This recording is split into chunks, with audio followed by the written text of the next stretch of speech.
నాకు చెప్తే నేను వచ్చి పిక్ చేసుకుంటుండే కదా. చెప్పా కదా విక్రమ్, ఫ్రెండ్స్తో వెళ్ళా బయట ఉన్నా అని. అయినా అన్నీ నీకు చెప్పాలా?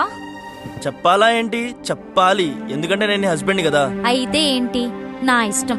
అన్నీ నీకు చెప్పి చేయాల్సిన అవసరం లేదు. రేపు పొద్దున్న నీకు ఏమన్నా అయితే నేను ఎవడేమనడు, మీ పేరెంట్స్ వచ్చి నన్నే అంటారు. మా పేరెంట్స్కి నేను చెప్పుకుంటా. ఎప్పుడు చూసినా ముసలోళ్ళగా మాట్లాడుతావు.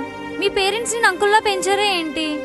మా పేరెంట్స్ దగ్గరికి వెళ్ళకు స్నేహ, మంచిగుండదు చెప్తున్నా. మంచిగుండదంటే ఏంటి? నేను కూడా మీ పేరెంట్స్ దగ్గరికి వెళ్ళాల్సి వస్తుంది. దమ్ముంటే వెళ్ళరా, వెళ్ళు. అమ్మాయిని పెంచే తరీకా తెలియదు మీ పేరెంట్స్ కి, గాలికి వదిలేసినట్టున్నారు నిన్ను, అందుకే ఇలా తయారైనా. అబ్బో, పెద్ద శుద్ధపూసలా పెంచారు నిన్ను. ఎప్పుడు చూసినా తాగడం తిరగడం. అవునే, నా పైసలు నా ఇష్టం, తాగుతా తిరుగుతా ఏమన్నా చేస్తా. అయినా నీళ్ళకి ఇంత లేట్గా ఇంటికి మాత్రం ఎప్పుడు రాలేదు. ఒకవేళ వచ్చినా నేను నీకు ముందే చెప్తా, ఇట్లా బలాదూరుగా తిరగను. ఎవడెవడితో తిరిగినావు, ఎక్కడెక్కడ తిరిగినావు. మాటలు మంచిగా రాని, ఇష్టం వచ్చినట్టు మాట